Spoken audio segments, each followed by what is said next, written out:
Eh, Buenos días, amigos.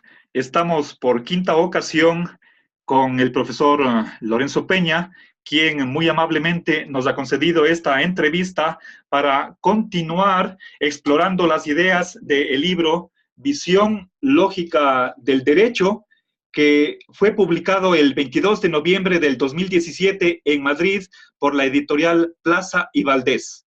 El subtítulo del libro es Una defensa del racionalismo jurídico. Hemos estado 5 veces, esta es la quinta ocasión de estas entrevistas y hemos explorado varios aspectos del libro. Hoy vamos a concentrarnos en la relación entre derecho y lógica, o más concretamente entre derecho natural y la lógica nomológica. Lorenzo, buenos días, ¿cómo estás? Buenos días, Marcelo. Encantado. Bien, entonces, por favor, Lorenzo, en primer lugar, quisiera que brevemente tú señales cuál es la relación entre derecho en general y, por otra parte, lógica, la Bueno, lógica. vamos a ver. Vamos a ver. ¿Qué es lógica? ¿Cómo definimos la lógica? Es un problema que los lógicos y los filósofos de la lógica llevan eh, abordando desde hace mucho tiempo, en realidad desde Aristóteles, pero sin remontarnos a Aristóteles, creo que fue Alfred Tarski, el que dio pasos adelante bastante eh, interesantes, que no todo el mundo ha seguido, pero que han marcado desde los años 30 del siglo pasado un poco la pauta preponderante, y es que la lógica es un sistema de verdades que se expresan por eh, oraciones en las cuales las ocurrencias esenciales son sólo las de las constantes lógicas.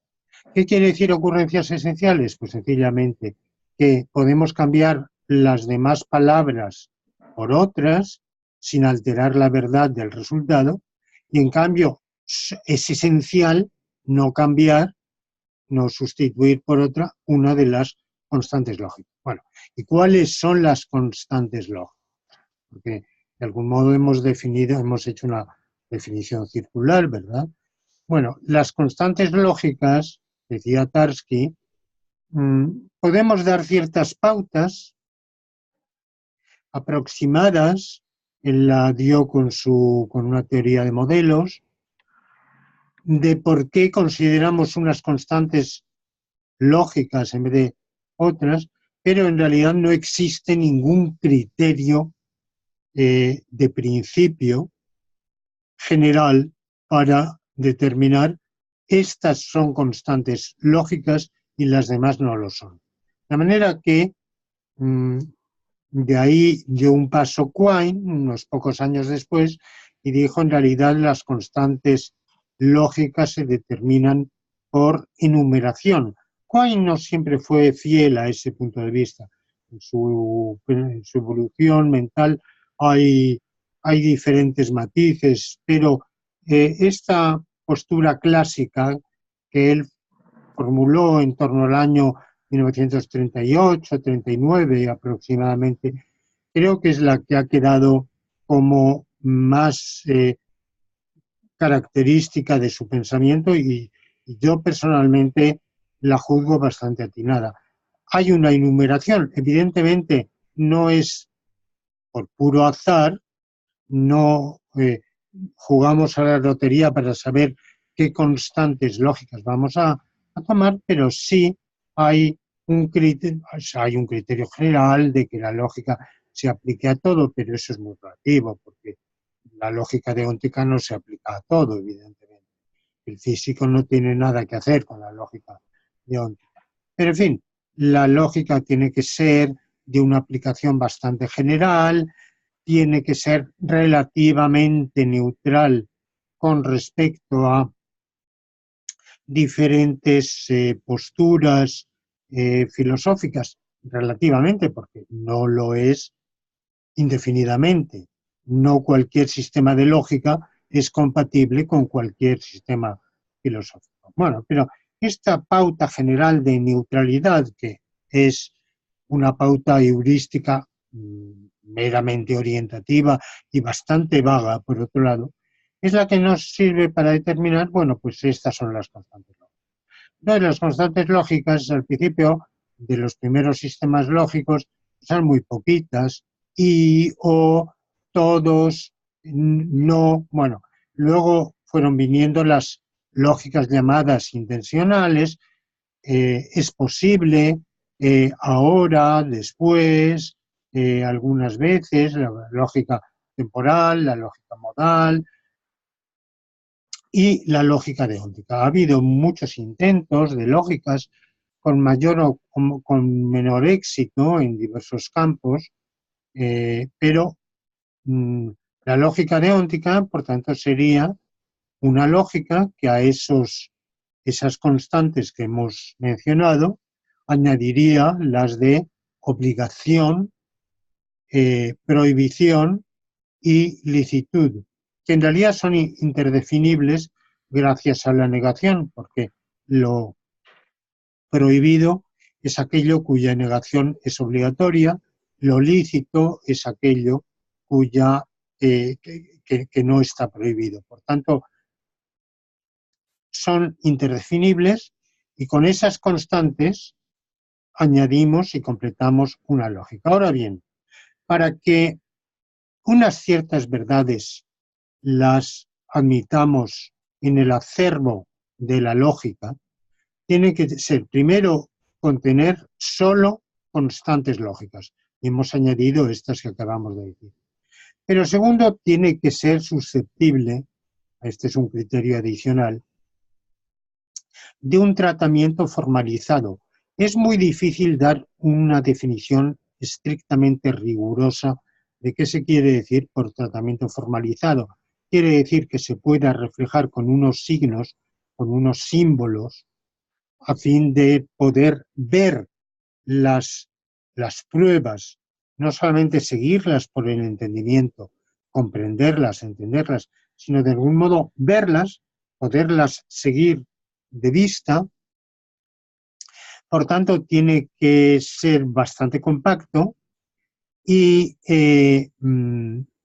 esas verdades tienen que ser axiomatizables de un modo, en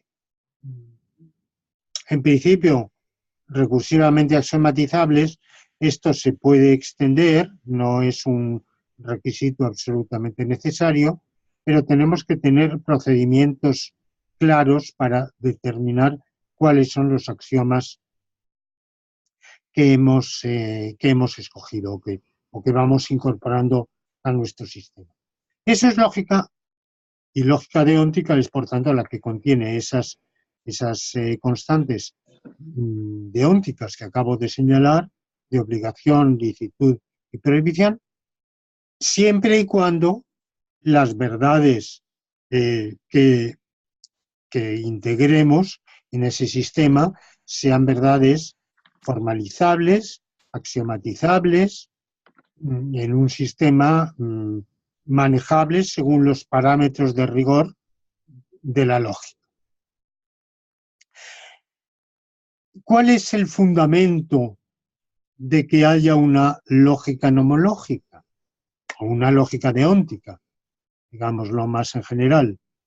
Bueno, pues el fundamento estriba en la naturaleza misma de las relaciones sociales a las cuales se va a aplicar esa lógica nomológica. O sea, que esa lógica no refleja leyes del pensamiento. En el siglo XIX hubo una tendencia psicologista que pensaba que la lógica reflejaba leyes del pensamiento, era el modo en que el ser humano pensaba. Bueno, ese punto de vista fue superado por Frege y hoy difícilmente nadie lo asume. Bueno, ha habido alguna excepción, pero no es un punto de vista común. Algunos consideran que en realidad la lógica no tiene fundamento ninguno porque es vacía y por tanto es puramente analítica. Bueno, y muchos otros, desde Bertrand Russell en adelante, pensamos que la lógica tiene un fundamento ontológico que está fundada en cómo son las cosas. Eso de hecho, las implicaciones lógicas son implicaciones necesarias, quiere decirse que cuando en un mundo posible se cumplen ciertas condiciones, en ese mundo posible tienen que cumplirse también unas consecuencias. Eso es lo que establece las implicaciones lógicas con un fundamento ontológico modal. Bueno, pues cuando la realidad concreta que está involucrada es la de seres sociales que están relacionados entre sí de manera que se creen unas relaciones de autoridad para que la sociedad pueda funcionar y, por tanto, en los cuales haya unos preceptos que regulen el comportamiento y se pueda delimitar lo autorizado de lo no autorizado, o de lo más autorizado de lo menos autorizado, si admitimos grados, bueno, pues esas relaciones sociales constituyen el fundamento mismo de la lógica nomológica.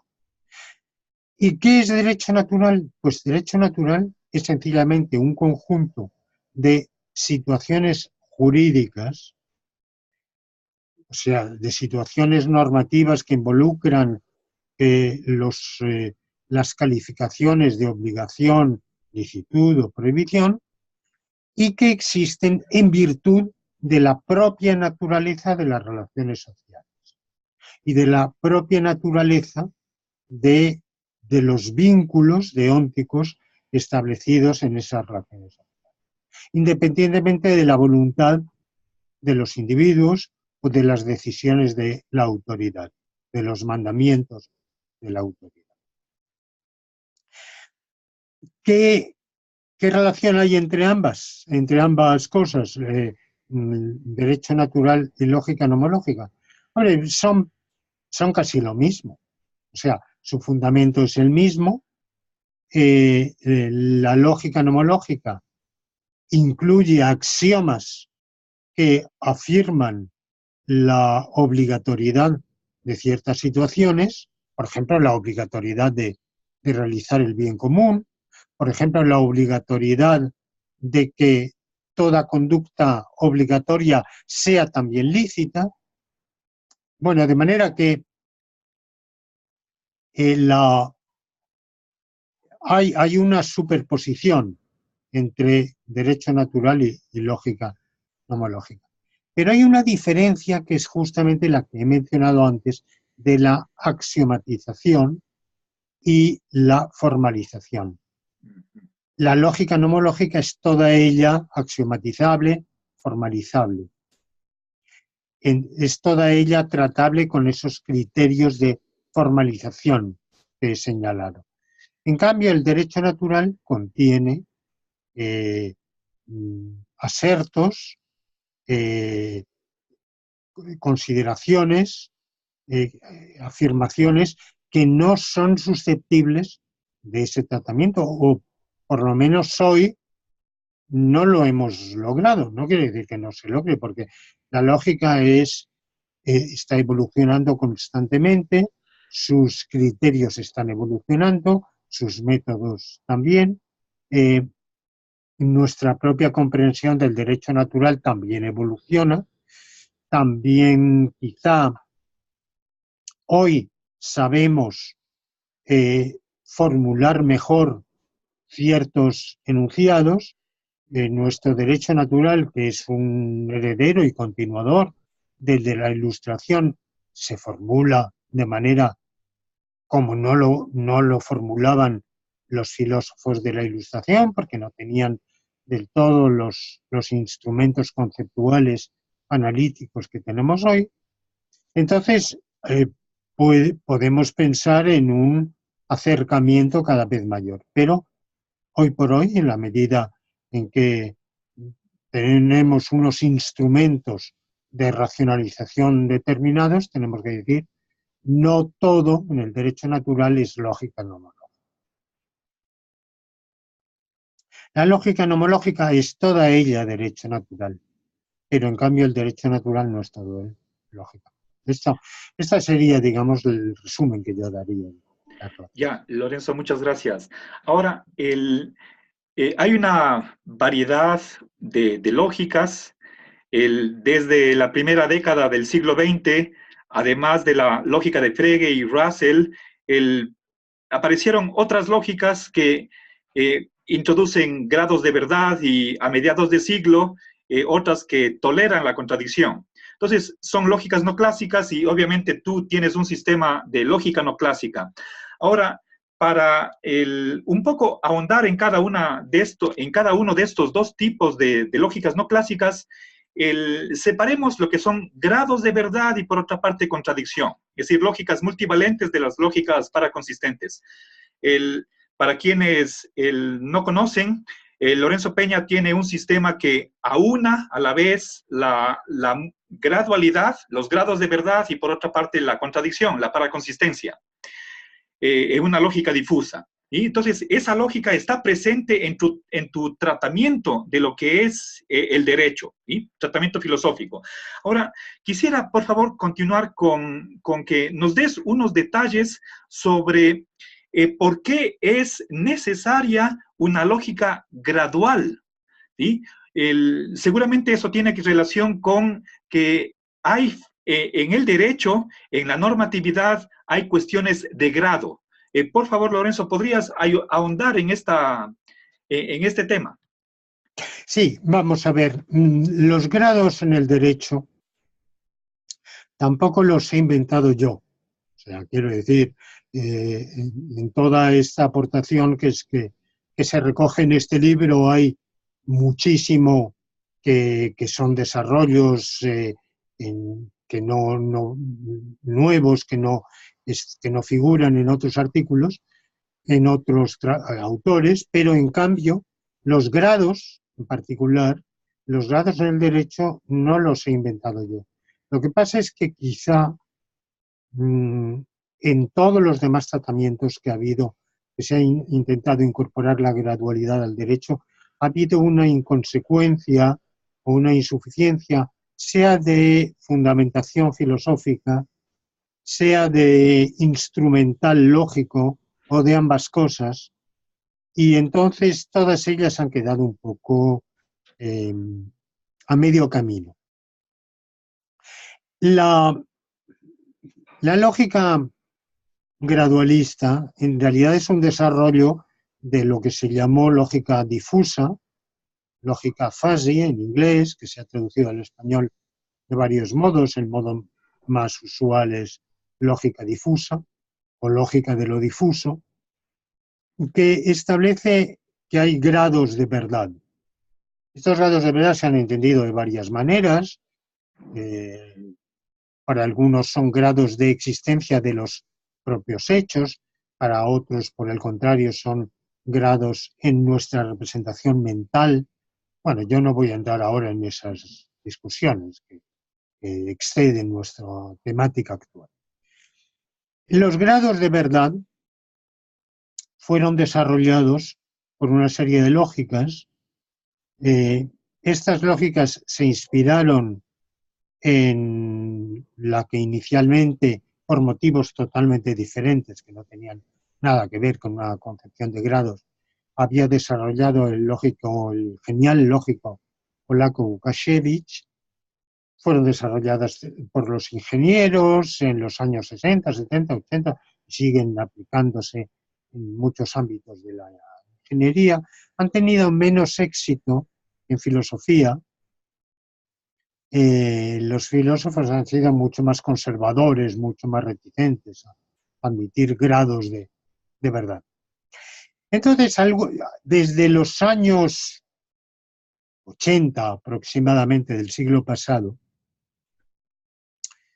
quizá antes, quizá desde los 70 ya, algunos juristas empezaron a pensar que los grados serían también aplicables en lo jurídico y que habría, que no solamente habría grados de verdad en las cosas, en los estados de cosas, sino grados también aplicables en el ámbito jurídico. Sin embargo,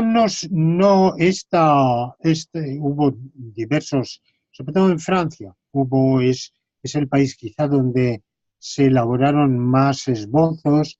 Hay una gran jurista francesa, Mireille Delmas-Marty, que en diversos trabajos intentó introducir lo gradual en la lógica, pero como no eran lógicos, eran juristas y se interesaban por la lógica, pero no eran lógicos, no tenían una formación lógica adecuada y tampoco eran filósofos. Entonces no quedó claro del todo en sus trabajos si se hablaba de grados de vigencia de la norma, grados de obligación o preceptividad, o grados del contenido de esa preceptividad, grados de realización o de cumplimiento. Bueno, pues por otro lado, que no tiene nada que ver, en algunas ramas del derecho y sobre todo en el derecho penal, hubo, independientemente de esta influencia de la lógica difusa, hubo una teoría de grados de prohibición, pero esta teoría de grados de prohibición, como la desarrollaban juristas cuyos esquemas mentales eran los de la lógica clásica, digamos la lógica que ellos, la poca lógica que ellos hubieran estudiado en su vida era la lógica clásica y no, ni siquiera sabían que hubiera otras. Entonces, esa teoría de grados de prohibición la elaboraron haciendo un distingo entre prohibición formal y prohibición material. La prohibición de un comportamiento, estamos hablando en el derecho penal, que es donde se desarrolló esta teoría, la prohibición penal de una conducta viene determinada porque esa conducta colisiona con valores socialmente aceptados, con bienes que la sociedad valora positivamente. Y por tanto son conductas que comportan la realización de situaciones que la sociedad valora negativamente, antivalor. Desde el punto de vista formal, decían ellos, lo prohibido está prohibido, ni más ni menos prohibido, porque lo prohibido es estar en contradicción con el ordenamiento jurídico.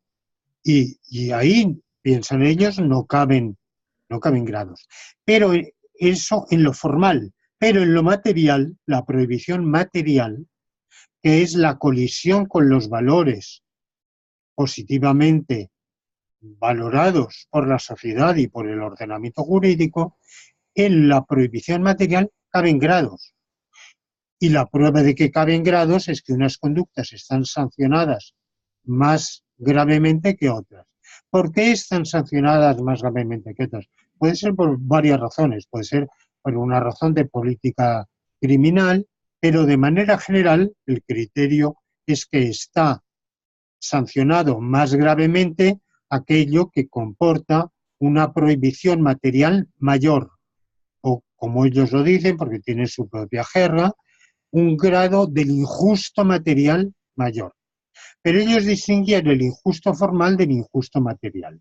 Por tanto, en el injusto material había grados, en el injusto formal no había grados, porque no podía haber grados de contradicción. Bueno, esta posición, esta dicotomía, en realidad es artificial, es inventada, está sacada de la manga para dar una salida a un problema que ellos no veían cómo solucionar. Podemos eliminar perfectamente el distingo entre prohibición formal y prohibición material, porque en realidad la prohibición es una contradicción con el ordenamiento jurídico y esa contradicción con el ordenamiento jurídico estriba en la contradicción con los valores positivamente valorados por el ordenamiento jurídico. Y por tanto, una vez que hacemos eso, hemos admitido ya los grados de prohibición. Hay conductas, esto en lo penal, pero luego, por las mismas razones, lo podemos aplicar en todos los ámbitos del ordenamiento, en el ámbito del derecho administrativo, del derecho civil, del derecho procesal, del derecho internacional y así sucesivamente. Pero queda todavía por precisar, implícitamente ya lo está, pero pienso que podemos ser más explícitos, defendiendo los grados de licitud, no solo grados de prohibición, sino también grados de licitud, grados de derecho. El admitir grados de licitud o grados de derecho nos permite vincular la realización de un supuesto de hecho, el grado de realización de un supuesto de hecho, al grado de adquisición del derecho correspondiente a ese supuesto.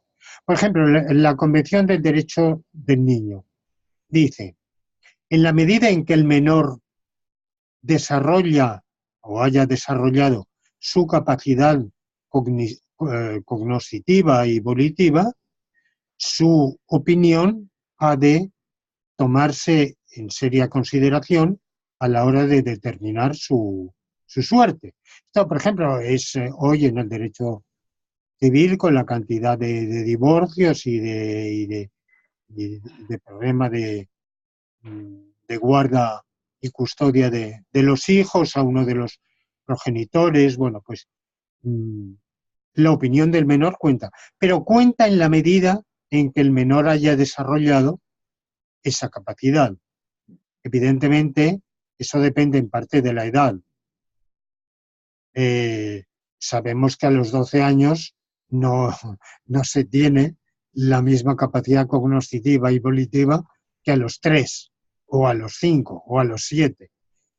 Pero también sabemos que unos menores desarrollan esa capacidad más rápidamente y otros pues son más lentos o van un poco por detrás, de manera que el juez tiene que determinar el grado de realización del supuesto de hecho, la maduración mental del menor, para determinar el grado del derecho de ese menor a que sea seriamente tomada en consideración su opción. Cosa que desgraciadamente no siempre se hace. Pero bueno, este es otro problema, me permito ese inciso. De manera que estas son las razones por las cuales la lógica gradualista tiene una aplicabilidad jurídica, pero ha de hacerse con todo rigor. Hay que distinguir estas tres graduaciones o tres escalas de graduación de que me refería. El grado de vigencia de la norma, el grado de obligación o prohibición o licitud que establece esa norma y el grado de realización de la conducta, porque una conducta que a lo mejor es poco obligatoria, uno puede realizarla totalmente, y una conducta que en cambio es muy obligatoria, uno puede realizarla a medias.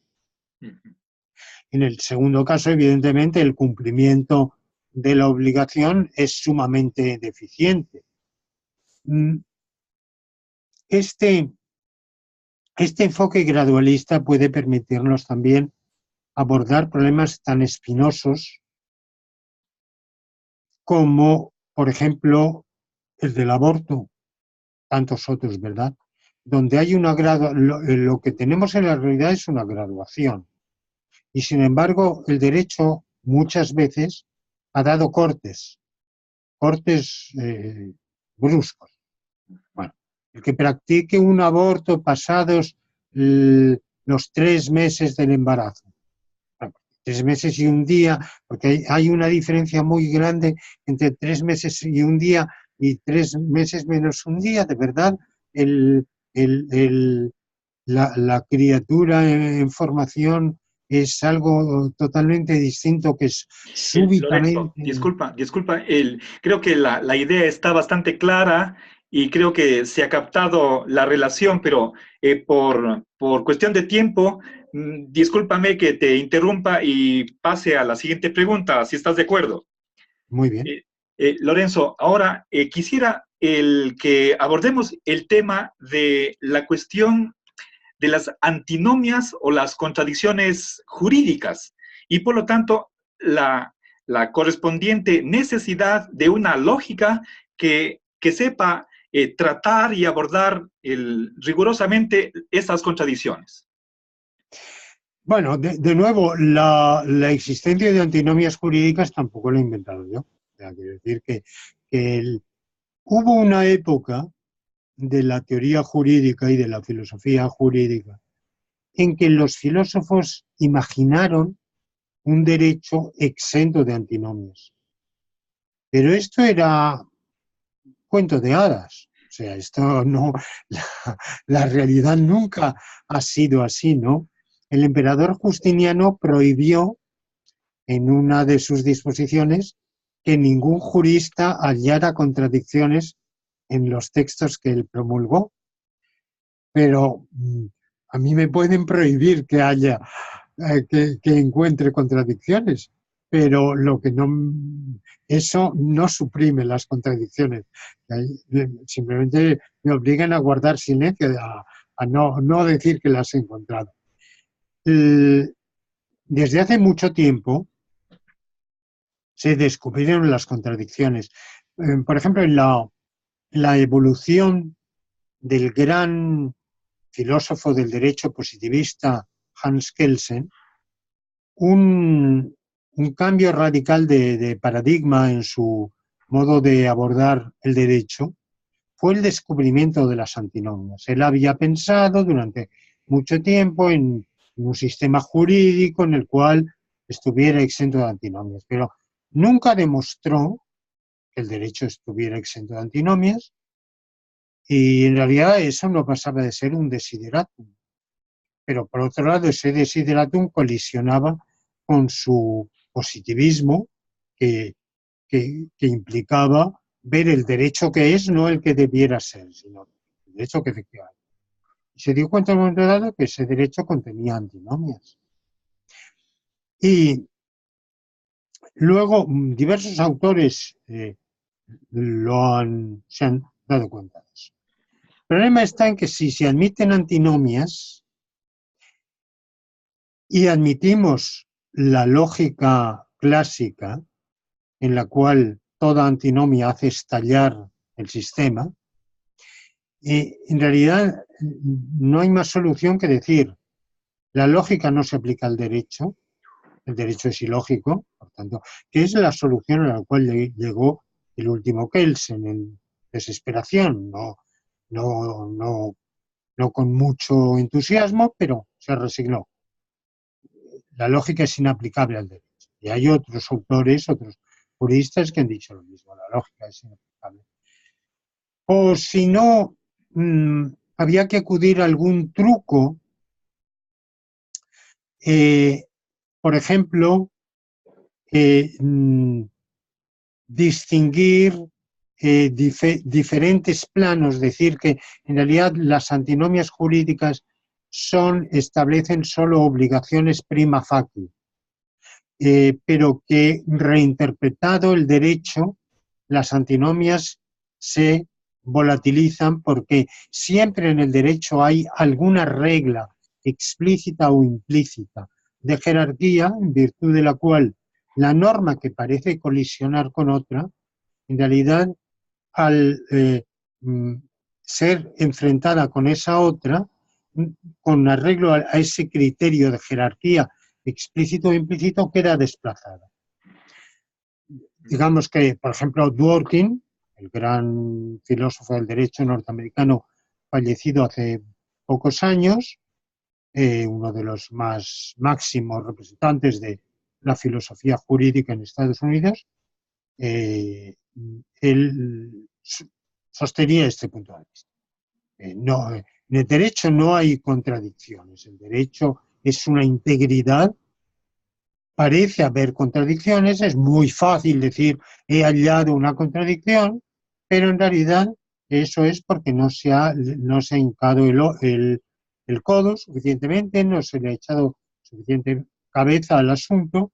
Una vez que se aplican esos criterios, eso desaparece. Bueno, esa solución no ha convencido a todo el mundo.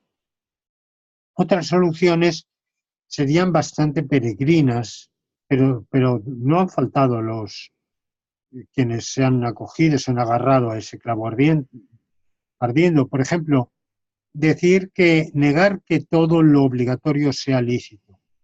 Porque uno de los problemas por los cuales la antinomia jurídica entraña una contradicción, propiamente dicha, es que si tenemos dos conductas obligatorias pero mutuamente contradictorias, como lo obligatorio es también lícito, entonces tendremos una conducta que sea a la vez lícita e ilícita. Y, por tanto, ahí es donde surge la contradicción. Entonces, ha habido quien ha dicho, bueno, pues ese principio de subalternación deóntica, que lo obligatorio es también lícito, lo eliminamos. Claro, el problema es que esto es horrible, porque eso quiere decir que ciertas conductas a las cuales el derecho nos obliga no nos da autorización a realizarlas. O sea, que cuando decimos, no, es que yo estoy realizando algo que el derecho me permite. Ah, oiga, no, el derecho no se lo permite, lo obliga a hacerlo, pero no se lo permite. Esto sería, o sea, si no nos lo permiten, estamos en una situación actuando contra el derecho y al mismo tiempo realizando algo a lo cual nos obliga el propio derecho, ¿no? Bueno, este abandono del principio de subalternación no ha tenido mucho éxito, y en definitiva, pues no hay muchas más soluciones, salvo admitir una lógica paraconsistente que por sí sola no soluciona todos los problemas, hay que decirlo, tiene que, el problema es bastante complejo. Ahora lo estamos resumiendo, estamos sintetizando, pero una lógica paraconsistente ayuda enormemente a admitir estas antinomias. Incluso de la propia gradualidad surgen antinomias, porque una situación que se realice en un cierto grado intermedio será a la vez lícita e ilícita. No será del todo el supuesto de hecho de la licitud no se realiza del todo, por tanto la licitud no se realiza del todo, por tanto es una conducta hasta cierto punto lícita, pero hasta cierto punto ilícita. O sea que con esto vinculamos las antinomias a la gradualidad de la cual hablábamos antes. Pero hay otras fuentes de la gradualidad, aparte de la antinomia, perdón, aparte de la gradualidad. Por ejemplo, simplemente que el legislador incurra en antinomia, lo cual pasa constantemente por muchas razones, entre otras porque el derecho tiene diversas fuentes. Tiene fuente la ley, la jurisprudencia, la costumbre, el tratado, y evidentemente entre esas diferentes fuentes jurídicas pueden surgir y surgen constantemente antinomias. Por eso los jueces están constantemente tratando de ver cómo solucionan los problemas.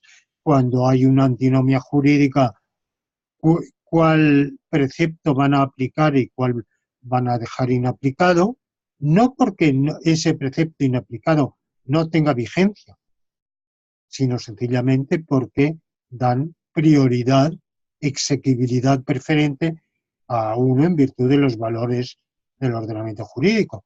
Pero allí puede haber criterios diferentes y no siempre hay una un criterio perfectamente claro de cuál es la pauta que hay que seguir. De manera que creo que con esto hemos visto el problema de las antinomias.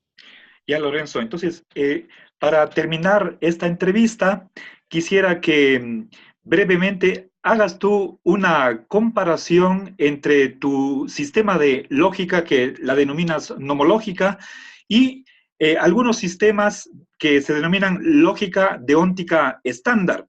Pero, por favor, sé muy corto, puesto que dedicaremos otra entrevista, la sexta, que posiblemente sea la siguiente semana, para ahondar en la relación entre ambos sistemas. Bueno, la diferencia principal es que la lógica nomológica es una lógica de las situaciones jurídicas. Es decir, es una lógica que estudia los nexos de implicación entre situaciones jurídicas, por un lado, y entre situaciones jurídicas y situaciones fácticas, por el otro.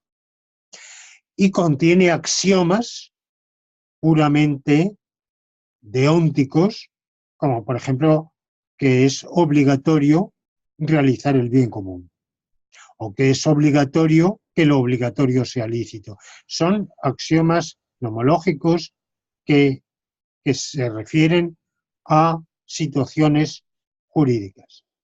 En cambio, la lógica deóntica estándar no es una lógica de situaciones jurídicas, primero porque sus adeptos y sus forjadores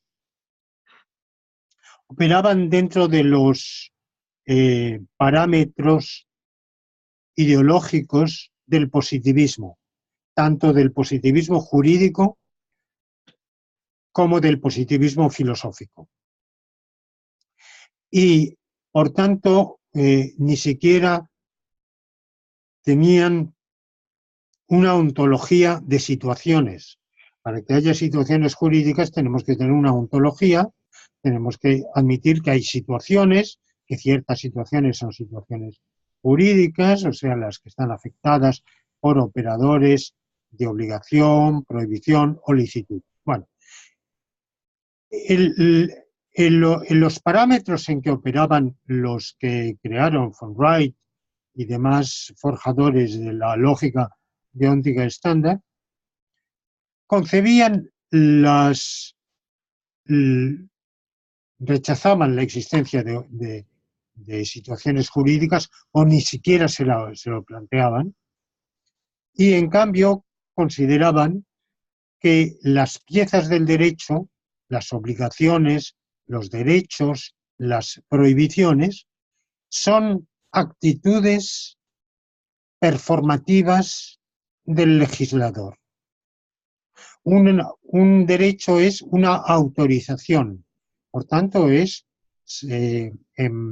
digamos que no tiene una realidad objetiva, no está en las cosas, está en el acto de habla del legislador al autorizar. Una prohibición está en el acto de habla del legislador al prohibir. Por tanto, de eso no cabe lógica. Y por tanto no cabe propiamente una lógica de las prohibiciones, ni de las obligaciones, ni de los derechos o autorización. ¿Qué es lo que elaboraron en su lugar? Una lógica del cumplimiento de las obligaciones. Es decir, una lógica de las situaciones del mundo que se dan cuando se cumplen todas las obligaciones. Y por tanto, decir que una obligación A implica una obligación B, esto propiamente no tendría sentido, por lo que hemos visto en su concepción. Lo que se quiere decir es que en todo estado del mundo en el cual se cumpla la obligación A, se cumple también la obligación B. decir, por tanto, que está prohibido por lógica deóntica un comportamiento, es decir, que no se cumple en ningún estado del mundo en el cual se cumplan las obligaciones. De ahí se sigue, por ejemplo, que lo imposible está prohibido, cuadrar el círculo está prohibido, o cualquier hecho imposible está prohibido. Y a su vez, cualquier hecho necesario es obligatorio. Es obligatorio que 2 y 2 sean 4. Bueno. De aquí se van a seguir un montón de paradojas deónticas extremadas que han desacreditado bastante la lógica deóntica estándar. Hay ejemplos que, bueno, el próximo día podemos entrar en ellos, pero que los adeptos de la lógica deóntica estándar, que son muchos y muy eminentes y que han elaborado sistemas que merecen todo respeto y todo estudio y consideración, pero evidentemente el camino, desgraciadamente, es errado. Y por más que uno se empecine en tratar de solucionarlo, pues es como querer solucionar con epiciclos el sistema de Copérnico, el sistema de Ptolomeo, perdón. Bueno, pues ya puedes hacer todos los epiciclos que quieras, va contra la realidad, pues en este caso tenemos algo parecido, ¿no? Derrochan mucho ingenio, merece elogios su esfuerzo, pero evidentemente no podemos seguir por ahí, porque no es una solución adecuada. La solución adecuada es una lógica nomológica, una lógica de las situaciones jurídicas. Perfecto. Gracias, Lorenzo. Creo que llegamos así al final de esta quinta entrevista. Hago una invitación a nuestros espectadores que amablemente nos están siguiendo para que en YouTube localicen las otras 4 entrevistas. También invito a que entren a esta dirección de internet, lorenzopena.es, que es la abreviación de España, raya inclinada books, raya inclinada visión, sin tilde. ¿Sí? En esta dirección ustedes encuentran mucho más detalles sobre el libro. Están ahí las librerías en España donde pueden adquirir el libro. También se lo puede hacer en amazon.es. Entonces, obviamente en estos pocos minutos de entrevistas no podemos hacer tanta profundización, de modo que la invitación está hecha para que adquieran el libro y lo estudien y lo critiquen. Asimismo, invito para que la próxima semana nos miren para ahondar en esta relación entre derecho y lógica. Muchas gracias, Lorenzo, por el tiempo. Gracias a ustedes. No, es un placer, Marcelo, es un placer.